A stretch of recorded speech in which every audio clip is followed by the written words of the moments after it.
इस कहानी के अंदर हमें दिखाया जाएगा एक माइक नाम के लड़के को, जो कि एक नॉर्मल से लड़का होता है, लेकिन किस्मत ने उसको चुना था कि वो एक बहुत ही बड़ा वॉरियर बने और बन जाए स्लेयर ऑफ द गॉड। यानी कि ये माइक नाम का लड़का आगे चल के बन जाएगा माइकल। यहाँ तक कि उसकी आंखें ठीक ना होने की वजह से वो तो देख भी नहीं सकता था। अब वो कैसे बन पाएगा माइक से माइकल, वो हम लोग इस कहानी के अंदर जानेंगे। इस कहानी की शुरुआत होती है हमें एक खबर को दिखाते हुए, जहाँ पर ये बताया जा रहा था कि आज रात का चांद बहुत ही ज्यादा साफ दिखाई देगा, जिसके बारे में एक्चुअली बताया है एस्ट्रोनॉमर्स ने। आज जो चांद की एक्टिविटी है वो एकदम बहुत ही ज्यादा क्लियर हो चुकी है। आसमान में ना तो कोई बादल है ना ही कोई पॉल्यूशन, जिसकी वजह से उसको एकदम क्रिस्टल क्लियर तरीके से देखा जा सकता है। जहाँ पर तभी छतों के ऊपर से जाता हुआ देख पाते हैं हम एक छोटे से बच्चे को, जो कि अपनी दूरबीन को अपने हाथों में लिए हुए था। और यही होता है हमारा मेन कैरेक्टर, जिसका नाम है माइक, जो कि चांद के नजारे को अपनी आंखों से ही देख रहा था। लेकिन जैसे ही माइक ने ये नजारा देखा होता है, उसको अचानक से ही फील होता है जैसे कि उसके सामने एक बहुत ही बड़ा स्टैचू रखा हो और वो अचानक से चला गया हो किसी और ही दुनिया के अंदर। लेकिन एक्चुअल में ये कोई और दुनिया नहीं होती, बल्कि होता है उसी का ही स्पिरिचुअल वर्ल्ड। माइक ये फील कर पा रहा था कि जैसे उसके सामने एक बहुत ही बड़े लेवल के गॉड आ गए हों, जिनको देखने की वजह से उसकी आंखों में कुछ हलचल होने लगी थी। इसकी वजह से उसको पावर्स तो मिल रही थी, लेकिन उसकी आंखों की रोशनी जा रही थी। उसके साथ में यह हादसा होने के बाद अब हमें कुछ सालों के बाद का सीन दिखाया जाता है, जहाँ पर हम रोड साइड पर खड़े हुए काफी सारे लोगों को देख पाते हैं और उन्हीं में मौजूद होता है हमारा मेन कैरेक्टर माइक, जिसकी आंखों की रोशनी चले जाने की वजह से वो अपनी आंखों पर हमेशा ही पट्टी बांध के रखता है। लेकिन इसका सिक्स्थ सेंस इतना ज्यादा अच्छे तरीके से वर्क करता है कि वो बिना किसी प्रॉब्लम में फंसे ही कहीं पर भी और कैसे भी जा सकता है। तब एक छोटी सी लड़की माइक से यह कहने लगती है कि क्या आप मुझे ये रोड क्रॉस करा सकते हो, क्योंकि ज्यादा बाहर निकलने की वजह से उस बच्ची को डर लग रहा था। माइक को ये भी पता होता है कि कितने टाइम में यहाँ से आगे जाने वाली हरी बत्ती जल जाएगी। यहाँ पर जैसे ही हरी बत्ती जलती है तो उसका सायरन स्टार्ट हो गया था। इसकी वजह से माइक को तुरंत ही पता चल जाता है कि वक्त आ चुका है रोड को क्रॉस करने का। इसी वजह से वो उस बच्चे का हाथ पकड़ता है और बेफिक्र होकर आगे जाने लगता है अपने फुल कॉन्फिडेंस के साथ में, जैसे कि उसको किसी बात का डर ही ना हो। जिसके पीछे पीछे बाकी के लोग भी आने लगे थे और इस बंदे का एटीट्यूड देखकर तो सभी लोगों की आंखें खुली की खुली रह गई थी। ये बंदा अंधा होने के बाद भी आखिर इतना ज्यादा कॉन्फिडेंस के साथ में कैसे चल सकता है। जिसके बाद फिर माइक यहाँ से जा रहा होता है और रास्ते में उसको काफी सारे उसी के ही जान परिचित के लोग मिलते हैं, जो कि हर रोज ही उसको ऐसा करते हुए देखते हैं। लेकिन वो हमेशा ही शौक रह जाते हैं, क्योंकि माइक के रहने का तरीका सभी लोगों से एकदम ही अलग था। माइक सभी को बचपन से ही ये बताते आ रहा है कि उसने बचपन में देखा था मून एंजल को, जिसकी वजह से वो अंधा हो गया था। लेकिन आज तक कभी भी माइक की बातों पर किसी को यकीन भी नहीं हुआ। कुछ लोग तो ये भी कहते हैं कि ये लड़का जानबूझकर अपने आप को अंधा बताता है, लेकिन हम देख पाते हैं कि माइक की आंखों पर पट्टी बंदी होने के बाद भी बहुत ही आसानी के साथ में चल सकता था। जब एक ग्राउंड में कुछ बच्चे खेल रहे थे तो उनकी फुटबॉल जाके टकराने वाली होती है माइक से, लेकिन माइक ने अपने आप को उससे बचा लिया था पहले ही। जो बात सभी के लिए शॉकिंग थी कि आखिर ये अंधा ऐसा कैसे कर सकता है। हमें ये पता लगता है कि माइक आंखों से अंधा होने के साथ साथ उसके पेरेंट्स भी उसके साथ में नहीं है। ये बात दूसरों के लिए जितनी ज्यादा परेशानी वाली होती है, माइक उतने ही ज्यादा चिल तरीके से रहता है। उसको फर्क भी नहीं पड़ता कि कौन उसके साथ में है और कौन नहीं। भले ही लोग उसको बुली करते हैं, लेकिन माइक को जरा सा भी फर्क नहीं पड़ता। इंसान तो इंसान, मछलियां भी उसके कैरेक्टर के बारे में जानती हैं कि ये लड़का कैसा है। और अब माइक फाइनली चलते हुए पहुंच जाता है अपने घर के नीचे, जहाँ पर उसका छोटा भाई लिन उसको बुला रहा था। जिसके बाद फिर माइक अपने घर पर पहुंच जाता है, जहाँ पर वो अपनी आंट के साथ में रहता है। उसकी आंट उससे कहती है कि माइक तुम हमेशा ही इतना सारा सामान लेकर क्यों आ जाते हो, और तुम्हें आखिर पता कैसे चलता है कि कौन सी चीज सही है और कौन गलत। माइक कहता है कि ज्यादा कुछ नहीं, बस मैं केवल वेरीफाइड चीजों को ही खरीदता हूँ। आंट उससे कहने लगते हैं कि तुम्हें अपने टैलेंट को इस तरीके से बर्बाद नहीं करना चाहिए, बल्कि कॉलेज जाना चाहिए। जिसके बाद फिर माइक के पास में उसका छोटा भाई लिन आ चुका था, जो कि उसको एक गॉगल देने लगता है कि तुम इसको अपने पास में रखो। तभी आंट बताती है कि वैसे तुम्हारे डॉक्टर तुम्हारे इंतजार कर रहे हैं रूम के अंदर काफी समय से, इसीलिए फिर माइक तुरंत ही पहुंच गया होता है अपने ही डॉक्टर के सामने, जो कि उसकी आंखों का और उसके मेंटल हेल्थ का चेकअप करते हैं। कह रहे थे कि बहुत ही जल्द तुम्हारी आंख सर्वे पूरा हो जाएगा, तुम स्कूल भी जा पाओगे। वो पूछते हैं कि क्या तुम्हें अभी भी हेलुसिनेशन होता है, तो माइक कहता है कि नहीं। डॉक्टर पूछते हैं कि कहीं तुम्हें पहले के जैसे ड्रीम्स तो नहीं आते, तुम्हें नींद भी ठीक से आनी चाहिए और हेडेक भी नहीं होना चाहिए। लेकिन माइक तो अपनी ही यादों में खोया हुआ था और वो हमें बताने लगता है आज से 100 साल पहले हुई एक घटना के बारे में, जब अंटार्कटिका के अंदर एक बहुत ही ज्यादा अजीब तरीके का फॉग आ गया था, जो कि पूरी दुनिया में ही इतनी ज्यादा हाई रेट के साथ में फैल रहा था जैसे मानो ये पूरी दुनिया को ही खत्म करके रख देगा। लेकिन सबसे बड़ी बात ये थी कि ये जो फॉग था वो सीधा जाके रुक गया था डाजिया के बॉर्डर के पास में। इस पूरी अर्थ के ऊपर जो सभ्यता एग्जिस्ट करती है वो सारी की सारी देन है डाजिया की। लेकिन उसे ये समझ नहीं आता कि आज से 100 साल पहले हुई घटना के बारे में आज किसी को कोई परवाह क्यों नहीं है। अगर इस फॉग के अंदर ऐसा क्या हुआ था जिसकी वजह से अगर कोई भी उस फॉग के अंदर जाता है तो वो कभी भी वापस लौट के नहीं आता। आखिर ऐसा क्या है इस पूरी दुनिया में जो कि सभी की आंखों से छुपा है। बचपन में माइक के साथ में कुछ ऐसे कारनामे भी किए गए केवल उसको ठीक करने के लिए कि उसकी वजह से से वो और भी ज्यादा खराब हो गया था। सभी लोगों को यही लग रहा था कि इस बच्चे को केवल इल्यूजन सी नजर आते हैं, लेकिन जैसे जैसे करके अब नॉर्मल चीजें नॉर्मल होते गए तो माइक को ये बात समझ में आ गई थी कि अगर उसको इस दुनिया के अंदर सरवाइव करना है तो उसके लिए वो एक ही काम कर सकता है और वो है झूठ बोलना, क्योंकि आज भी उसके साथ में सब कुछ वैसे ही होता है जैसे कि उसके बचपन में हुआ करता था। बस फर्क केवल इतना है कि वो इसके बारे में किसी को भी अब बताता नहीं है। अभी डॉक्टर उससे ये पूछते हैं कि क्या तुम्हें यकीन है कि इस दुनिया में कहीं पर भी गॉड एग्जिस्ट करते होंगे। माइक कहता है कि नहीं, मुझे इस बात पर रत्ती भर भी यकीन नहीं है, वो तो केवल मेरे दिमाग में डिल्यूजन था जिस पर मुझे यकीन हो गया था। डॉक्टर कहते हैं कि ठीक है, और उससे अगला सवाल पूछते हैं, क्या तुम्हें यकीन है कि इस दुनिया में मिथिकल मॉन्स्टर्स पाए जाते होंगे। तो माइक इसके बारे में सोचते हुए डॉक्टर को बताने लगता है कि इस दुनिया में चारों तरफ ही फॉग फैला हुआ है, केवल हमारे इस डाजिया सिटी को छोड़कर। मुझे नहीं पता कि इस फॉग वाली दुनिया में क्या एग्जिस्ट करता है और क्या नहीं। इसके बैकग्राउंड में हमें वाकई में दिखाए जाते हैं कुछ मिथिकल मॉन्स्टर्स जो कि टनल के अंदर काम कर रहे कुछ लोगों को जान से मारने लगते हैं, लेकिन ऐसा करने से पहले ही तभी यहाँ पर एंट्री हो जाती है एक स्लेयर की, जो कि एक्चुअल में होती है एक मॉन्स्टर स्लेयर, और इसके पास में भी एक्स्ट्रा ऑर्डिनरी लेवल की पावर्स और वेपन्स मौजूद थे, जिसके पास में एक बहुत ही ज्यादा पावरफुल स्टिक होती है जिसकी मदद से मॉन्स्टर्स को बहुत ही ज्यादा शानदार तरीके से मारना शुरू कर दिया था। उसका ये वेपन, ये कैरेक्टर और उसके मारने का तरीका एकदम ही लाजवाब था। और यहाँ के मॉन्स्टर्स को मारने के बाद तभी वो अपने साथियों को बताती है कि मैंने टनल की ईस्ट में मॉन्स्टर्स का सफाया कर दिया, बाकी के जहाँ पर भी हो तुम लोग अपना काम संभाल लो। जिसके बाद फिर हमें स्लेयर्स की टीम के और भी कई सारे मेंबर्स को दिखाया जाता है। इन लोगों के पास में भी एक्चुअल में होती है सुपर नेचुरल पावर्स, जिसकी मदद से वो यहाँ पर आने वाले मिथिकल मॉन्स्टर्स को कंट्रोल करने की कोशिश करने लगते हैं और उनको मारने की कोशिश करने लगते हैं। जहाँ पर हम दो कैरेक्टर्स को देखते हैं जो कि अपने अपने स्वॉर्ड को निकाल के तैयार हो गए थे। इसके बाद फिर उन्होंने जैसे ही यहाँ पर मॉन्स्टर्स को मारना स्टार्ट किया था तो ये नजारा एकदम ही लाजवाब नजर आ रहा था। भले ये मॉन्स्टर कितने भी ज्यादा पावरफुल क्यों ना हो, इन स्लेयर्स के सामने टिक पाने की ताकत उनके अंदर नहीं होती। जहाँ पर तभी हमारे सामने एक और न्यू कैरेक्टर आ जाती है। इसके स्वॉर्ड के स्लैशिंग की स्पीड इतनी ज्यादा थी कि पता भी नहीं चलता कि उसने मॉन्स्टर को कब जान से मार दिया। जहाँ पर तभी एक और बंदा आ जाता है जो कि असल में करता है स्नाइपिंग, और उसके स्नाइपिंग की स्किल्स इतनी ज्यादा गजब की है कि मॉन्स्टर्स के सामने एक पल भी टिक नहीं पाते। साथ ही साथ इसके पास में जो अमेजिंग तरीके के वेपन्स होते हैं उनसे बच पाना तो किसी भी मॉन्स्टर के बस की बात है ही नहीं, क्योंकि जैसे ही कुछ मॉन्स्टर्स यहाँ से बच के भागने की कोशिश कर रहे थे तो उस बंदे ने केवल एक ही धमाके के साथ में उनको फिनिश कर दिया था। लेकिन इन लोगों को अभी भी इस बात पर शक हो रहा था कि शायद अभी भी कुछ मॉन्स्टर रह गए हैं जो कि भागने की कोशिश कर रहे होंगे। और इन सारी की सारी चीजों के ऊपर नजर रखे हुए होता है इन सभी का एक और मास्टरमाइंड, जो कि पूरी सिटी में होने वाली हलचलों के बारे में अपने सभी साथियों को बताता है। और तभी हम इन लोगों की टीम के एक और कैरेक्टर को देख पाते हैं जिसका नाम होता है लाओ, जो कि कुछ मॉन्स्टर्स का पीछा कर रहा था और उससे सिचुएशन के बारे में पूछा जाता है। लाओ कहता है कि चिंता मत करो, बस मैं उनको खत्म करने ही वाला हूँ। लेकिन एक्चुअल में तो यहाँ पर ऐसा कुछ भी होते हुए नजर आ ही नहीं रहा था, क्योंकि ये मॉन्स्टर ऊपर चढ़ते हुए सिटी में तबाही मचाने वाले थे। लाओ को काफी सारी सीढ़ियां चढ़नी पड़ेगी उन तक पहुंचने के लिए, इस पर वो मेहनत करने लगता है। और इन लोगों का लीडर ये बता रहा था कि साथियों तुम लोगों को अपनी स्पीड को और भी ज्यादा बढ़ाना होगा। वहाँ पर जितने भी बंदे फंसे हुए होते हैं वो इन सभी चीजों के बारे में ही भूल जाते हैं, क्योंकि इन स्लेयर्स के पास में ऐसे इक्विपमेंट्स मौजूद थे। और अब सभी लोगों की निगाहें होती हैं लाओ के ऊपर कि तुम्हें जल्द से जल्द अपना काम पूरा करना होगा, क्योंकि अब केवल वही बचा हुआ था जिसने मॉन्स्टर्स को नहीं मारा। लाओ कहने लगता है कि बस मुझे थोड़ा सा समय और दो, मैं इन सभी हरामियों को मारने ही वाला हूँ। पर तभी लाओ के एक साथी कहती है कि क्या मैं तुम्हारी हेल्प करने के लिए आऊँ। लाओ के मना करते ही वो तुरंत ही वहाँ पर आ जाते हैं। इसने अपने फ्लाइंग फायर स्पीयर की मदद से तुरंत इन मॉन्स्टर्स की बैंड बजाना शुरू कर दिया था। उसने चंद पलों के अंदर ही दो मॉन्स्टर्स को मार दिया था। सबसे लास्ट में जो बचा हुआ था उसको मारने के बारे में सोचता है लाओ,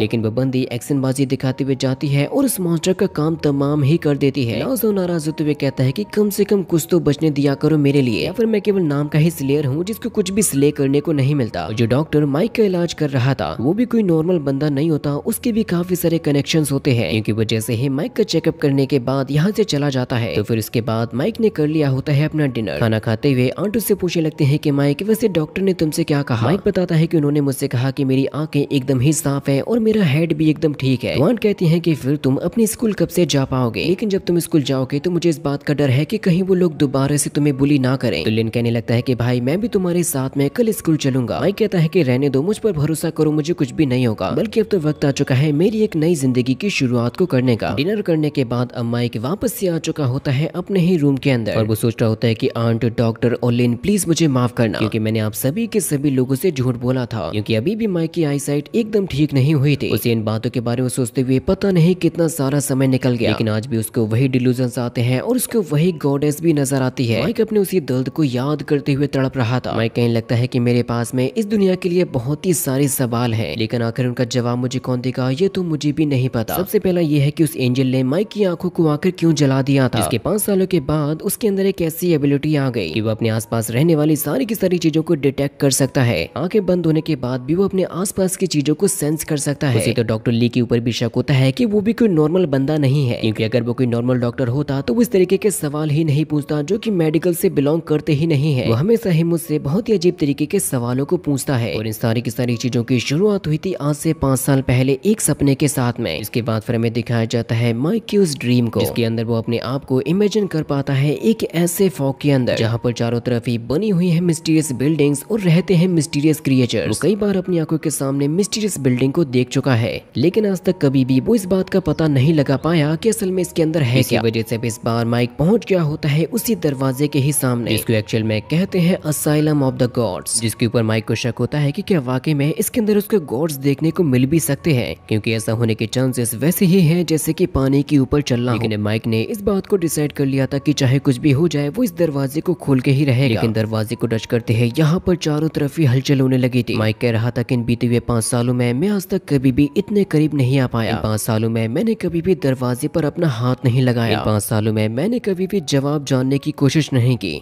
लेकिन मैं ये जानता हूँ कि मेरे दिमाग में जो कुछ भी चल रहा है सभी के जवाब मुझे मिलेंगे इसी असाइलम के ही अंदर। वो उसके लॉक को क्रैक करने की कोशिश करने लगता है ताकि वो उस दरवाजे को ओपन कर सके। इसके बाद हमें अगले दिन का सीन दिखाया जाता है जहाँ पर माइक आज काफी दिनों के बाद जा रहा था अपने स्कूल। उसने स्कूल के अंदर भी अपनी आंखों पर पट्टी बांध के रखी थी, लेकिन इस तरीके से चलते जा रहा था जैसे कि ये सारी की सारी चीजें उसके लिए नॉर्मल हो। देखने वालों के लिए ये बात जरा सी भी नॉर्मल नहीं थी। वो लोग कह रहे थे कि अगर कोई भी अंधा बंदा ऐसा कैसे कर सकता है। इसके बाद फिर माइक अपनी क्लास में पहुंच जाता है और मिलता है अपने क्लासमेट से। लेकिन यहाँ पर तो और भी कुछ लड़के होते हैं जो कि इसके दोस्त बनना चाहते थे। इनकी बातों को सुनकर माइक ये कहने लगता है कि वैसे क्या तुम लोग मुझे जानते हो। उसके साथ वाली लड़की उसको ये बताती है कि तुम्हारी आंट ने हमसे काफी समय पहले कहा था तुम्हारा दोस्त बनने के लिए। इसी वजह से ये सभी के सभी लोग माइक के साथ में बहुत ही अच्छे तरीके से पेश आते हैं। माइक ये कह रहा था कि मुझे स्टडी में कड़ी मेहनत करनी होगी और उन सारी चीजों के बारे में पता लगाना होगा कि आखिर इसके साथ में क्या हुआ और ये क्या हो रहा है। इसके बाद अब वो अपनी क्लासेस को अटेंड करना स्टार्ट कर दिया था। लेकिन यहाँ पर जो पढ़ाया जा रहा था वो होता है इस दुनिया में चारों तरफ फैले हुए फॉग के बारे में। लेकिन माइक के अलावा किसी को भी इस टॉपिक के अंदर इंटरेस्ट ही नहीं होता। केवल माइक इस बारे में अच्छे तरीके से पढ़ता है और कहता है कि मैं अपनी जिंदगी को और भी ज्यादा बेहतर बनाऊंगा। जिसके बाद अब रात हो जाती है और हम देख पाते हैं माइक और उसके दोस्तों को, जो कि एक्चुअली में माइक को उसके घर पर छोड़ने के लिए जा रहे थे। लेकिन माइक उन लोगों से कहने लगता है कि यकीन करो मैं अपने आप ही अपने घर पर पहुंच जाऊंगा। तो उसके क्लासमेट उससे ये कहने लगते हैं कि चिंता मत करो माइक, हम तुम्हारे साथ में हैं। जब हमने तुम्हारी आंट से वादा किया है कि हम तुम्हारा ख्याल रखेंगे तो हम उसको पूरा भी करेंगे। लेकिन माइक तो कुछ और ही सोच रहा था कि पता नहीं लोग उसको बीमार समझते ही क्यों है, क्योंकि वो तो नॉर्मल बिहेव कर सकता है और नॉर्मली अपने सारे कामों को भी कर सकता है। माइक के साथ में जो लड़के होते हैं वो अपने स्कूल की एक काफी ब्यूटीफुल लेडी के बारे में बातें कर रहे थे, लेकिन उनमें से किसी को भी इस बात का जरा सा भी अंदाजा नहीं था जो उनके साथ में होने वाला था। उसके बाद यहाँ पर रास्ते में एक बंदे का घर आ चुका था, इसीलिए वो कहता है कि ठीक है मैं जा रहा हूँ। तो छोड़ने के बाद जैसे ही ये लोग आगे बढ़ने लगते हैं तो फिर तभी इनके साथ की लड़की ये कहती है कि वैसे तुम लोगों को यहाँ पर अजीब सी स्मेल नहीं आ रही। और ये स्मेल एक्चुअल में आ रही होती है यहाँ पर आ चुके मॉन्स्टर्स की वजह से,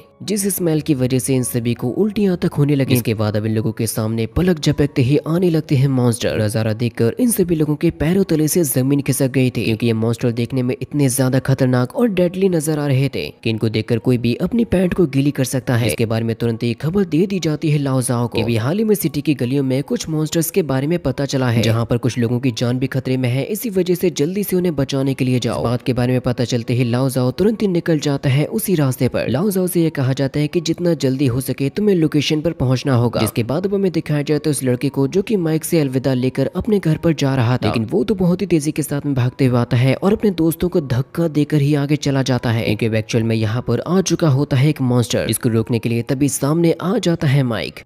अब अपने साथी से कहता है कि यहाँ से भागो, इनको मैं मॉन्स्टर को धक्का देके माइक भी तुरंत यहाँ से भागने की कोशिश करने लगा था, लेकिन माइक अभी उतना ठीक तरीके से भाग भी नहीं पा रहा था। इसकी वजह से एक मॉन्स्टर तो उसकी जान लेने के लिए उसके पीछे पड़ जाता है। माइक जब भागते हुए ही जा रहा था तो फिर दोबारा से उसके सामने एक दूसरा मॉन्स्टर भी आ गया था, जो खा रहा होता है एक इंसान के हाथ को। माइक देखता है कि आगे और पीछे दोनों ही तरफ से उसको घेर लिया गया है मॉन्स्टर से, जहाँ पर फिर तभी हम देख पाते हैं लाओ जाओ को, जिसने उस लोकेशन के चारों तरफ ही एक ऐसे बैरियर को बना दिया था कि उसके बाहर बाहर इंसान तो जा पाएंगे लेकिन ये मॉन्स्टर निकल नहीं पाएंगे, जिसको देखकर सिटी के लोग चौंक जाते हैं कि आखिर उनके सामने ये क्या आ गया। लाओ जाओ के बाकी के सभी साथियों को भी मिशन दे दिया गया था कि जल्दी से लोकेशन पर पहुंचो। लाओ जाओ से भी कहा जाता है कि बैरियर को बनाने के बाद तुरंत ही बैटल फील्ड में आ जाओ, जहाँ पर फिर तभी हम देख पाते हैं माइक को, जिसके हाथ में वेपन के नाम पर होती है केवल एक स्टिक और उसके सामने होते हैं खूंखार दरिंदे मॉन्स्टर उसके ऊपर अटैक करने की कोशिश करने लगते हैं। माइक ये कह रहा था कि बचपन में मैंने जब चांद को देखा था तो उसकी वजह से और छत से नीचे गिरने की वजह से मेरी आंखें चली गई थी। इसकी वजह से दुनिया वालों को ये लग रहा था कि मैं पागल हो चुका हूँ, लेकिन मैं जिन मॉन्स्टर के बारे में बात किया करता था आज तो वो मेरे सामने ही आ गए हैं। मेरे स्कूल का पहला दिन था और देखो आज मेरे साथ में ये क्या हो रहा है। ये मॉन्स्टर अपनी पूरी जान लगा रहा था माइक को मारने के लिए। माइक कहने लगता है कि आज मैं अपनी जिंदगी की नई शुरुआत को कर रहा था, तो फिर मैं आकर तुम जैसे घिनौने मॉन्स्टर्स के हाथों कैसे मर सकता हूँ। माइक भले ही फाइट करने की कोशिश कर रहा था लेकिन है तो वो एक नॉर्मल ह्यूमन ही। लेकिन धीरे धीरे करके माइक का गुस्सा और उसकी ताकत बढ़ने लगी थी। रिफ्लेक्शंस भी अब पहले से ज्यादा फास्ट हो गए थे, जिसकी वजह से तभी उसकी आंखों से वो पट्टी निकल गई थी और माइक ने अपनी पूरी जान लगाकर वो पंच हिट कर दिया था उसी मॉन्स्टर के ऊपर, जिसके साथ साथ माइक देख पाता है असाइलम ऑफ द गॉड को, कि वो उसके लॉक को भी ब्रेक करने की कोशिश कर रहा है इसी तरीके से, जहाँ पर तभी ये मॉन्स्टर अपने दांतों की मदद से घायल कर देता है माइक को उसके कंधे पर काट के। लेकिन माइक अपनी ताकत को लगाता है और अपनी रॉड को घुसा देता है उसी मॉन्स्टर के पेट में। जो नजारा देखते ही एक और मॉन्स्टर आ गया था उस पर हमला करने के लिए, जो कि उसको मारने की कोशिश करने लगते हैं। लेकिन माइक यूज कर रहा था केवल अपनी फिजिकल पावर को, इसके साथ साथ वो अपने मन के अंदर असाइलम ऑफ द गॉड के लॉक को भी तोड़ रहा था। माइक जितनी बार भी मॉन्स्टर को मार रहा था उन पर पंच हिट कर रहा था, उतनी बार ही हिट हो रहे थे असाइलम ऑफ द गॉड के लॉक के ऊपर। लेकिन अब यहाँ पर कई सारे मॉन्स्टर आ जाते हैं जो कि जकड़ लेते हैं माइक को, उसको बहुत ही बुरी तरीके से पकड़ लिए थे उसको जान से मारने के लिए। लेकिन तभी ऐसा करते हुए माइक ने फाइनली ओपन कर ही लिया होता है असाइलम ऑफ द गॉड के दरवाजे को। सारा का सारा नजारा देख रही होती है एक गॉडेस। लेकिन ऐसा होते ही माइक के अंदर इतनी ज्यादा एनर्जी और पावर्स आ जाते हैं कि उसकी आंखों से बहुत ही ज्यादा खतरनाक लेजर बीम निकलती है, जो कि सीधी जाके लग रही थी आसमान को। उसका टेम्परेचर भी इतना ज्यादा हाई था कि आसपास का कांच भी पिघल रहा था। नजारे को लाओ जाओ ने भी देख लिया था, इसी वजह से वो उसी तरफ ही जा रहा था देखने के लिए। उसके साथ साथ बाकी के भी स्लेयर्स ये नजारा देख रहे थे और वो एनर्जी को भी फील करते हुए ये कहने लगते हैं कि ऐसा लग रहा है जैसे कि किसी नई ताकत ने नया जन्म लिया हो, क्योंकि ये तो एक्चुअल में होती है एक डिवाइन पावर। इसके बारे में इन सभी स्लेयर्स का बॉस भी यही बताता है कि हाँ ये है डिवाइन पावर। इसका अचानक से ही अपीयर हो जाना ये कोई नॉर्मल चीज नहीं है। उसकी ताकतों में शामिल है बर्निंग, सैक्रेड, फिजिकल स्ट्रेंथ और साथ ही साथ ब्रेथ ऑफ क्रिएशन। ये सारी की सारी चीजें मिलकर एक ऐसी चीज का निर्माण कर रहे थे जैसे कि मानो किसी एक नए गॉड का जन्म हो रहा हो, जिसको एक्चुअल में कहते हैं Michael the king of angels. जैसे कि फाइनली हमारा माइक बन चुका होता है द गॉड ऑफ माइकल। उसके बारे में ये कहा जा रहा था कि ये डिवाइन एजेंट आ चुका है अपने नए अवतार में। इसकी वजह से हम देख पाते हैं कि माइक की आंखें एकदम से ही सही हो गई थी। वो पहले की तुलना में अब कई गुना ज्यादा साफ देख सकता था। इसी के साथ साथ उसने खोल लिया होता है असाइलम ऑफ द गॉड के दरवाजे को, के अंदर एक्चुअल में होते हैं 6 सीक्रेट रूम, जो कि एक्चुअल में बिलोंग करते हैं 6 नए देवताओं से। माइक की बॉडी से जो एनर्जी निकल रही थी उसको देखकर तो ये मॉन्स्टर भी डर रहे थे, जो कि तभी अचानक से ही आने लगते हैं माइक पर हमला करने के लिए। लेकिन नई पावर्स और नया विजुअल आ जाने की वजह से उसकी रिफ्लेक्शन और पावर्स इतनी ज्यादा बढ़ गई थी कि माइक की केवल एक छोटा सा हिट करने से ही ये मॉन्स्टर पूरी तरीके से खत्म हो जाता है। इस मोमेंट पर तभी दूसरे मॉन्स्टर ने भी उस पर अपना हमला कर दिया था। इसके हमले से माइक बच जाता है और कहता है कि आ जाओ जरा मैं तुम्हें देख लो। माइक एकदम ही हमला कर रहा होता है मून गॉड के जैसे, यानी कि अब इस कहानी के अंदर आ चुका होता है एक नया मोड। माइक इतना ब्रूटली इन डीमंस को मार रहा था कि ये मॉन्स्टर भी किसी इंसान को इतना ब्रूटली ना मारे। उसके हाथ में केवल एक छोटी सी रॉड होती है जिसकी मदद से उसने डीमंस का ही सफाया कर दिया था। लेकिन अभी भी उनकी संख्या कम नहीं होती, जो कि लगातार ही आते जा रहे थे माइक को मारने के लिए। इसके बाद द गॉड ऑफ माइकल ने यहाँ पर जैसे ही अपना जलवा दिखाना शुरू किया था कि कोई भी फैन बन जाएगा उसके फाइटिंग स्टाइल्स को देखकर। उसको केवल एक बार अपने वेपन को यूज करना पड़ रहा था इन मॉन्स्टर्स को मारने के लिए। उसकी स्पीड ही इतनी ज्यादा होती है कि उसने चंद पलों में ही कत्लेआम मचा के रख दिया था। लेकिन अब जो सबसे लास्ट में एक और मॉन्स्टर बचा हुआ था वो गुस्से के साथ में आने लगता है माइक पर हमला करने के लिए, जहाँ पर तभी अब एंट्री हो चुकी होती है लाओ जाओ की, जो कि बहुत ही तेजी के साथ में जाता है और शानदार तरीके से मारने लगता है उस मॉन्स्टर को, जिससे कि आखिरकार लाओ जाओ को भी मौका मिल गया था मॉन्स्टर्स को मारने का। एक एक करके मॉन्स्टर्स को मार रहा था, उनके टुकड़े टुकड़े कर रहा था। लाओ जाओ का फाइटिंग स्टाइल और किलिंग स्टाइल इतना ज्यादा यूनिक होता है, चंद पलों में ही कब उसने मॉन्स्टर का सिर धड़ से अलग कर दिया इसके बारे में पता भी नहीं चलता। जो सारी की सारी चीजें हो चुकी होती है माइक की आंखों के सामने। लाओ जाओ कहता है कि बच्चे क्या तुम मुझे बता सकते हो कि मैंने कैसा काम किया? माइक कहता है कि हाँ बढ़िया किया और आप तो वैसे भी हैंडसम हो। जिससे कि लाओ जाओ ये कहने लगता है कि लड़के क्या तुम भी मेरे जैसे बनना चाहते हो? लेकिन माइक ने सीधा उसके मुंह पे मना कर दिया था कि नहीं, मैं ऐसा कुछ भी नहीं चाहता, और बड़े ही स्टाइल के साथ में वापस से जाने लगा था। जहाँ पर अब हमें दिखाया जाता है डेमी गॉड्स के पैलेस को, जहाँ पर रहते हैं सभी के सभी मेजर गॉड, जिनको भी इसके बारे में पता लग गया था कि गॉड्स के एक और नए एजेंट ने जन्म ले लिया है। इसके बारे में जानकर ही यहाँ पर सारे के सारे गॉड्स आपस में बातें करने लगे थे। यहाँ पर यह बताया जाता है कि गॉड के जो नए एजेंट ने जन्म लिया है उसको एक्चुअल में कहा जा रहा है माइकल का डिवाइन एजेंट। माइकल के बारे में सभी के सभी लोग जानते थे कि आखिर वो कौन है, लेकिन यहाँ पर अभी हाल फिलहाल में गॉड माइकल मौजूद नहीं थे, इसीलिए सभी लोगों के बीच में ये खबर फैल जाती है कि जल्द से जल्द माइकल को ढूंढा जाए। किसी भी हाल में अब जल्द से जल्द माइकल को वापस आना ही होगा। इसके बाद फिर हमें अर्थ के ऊपर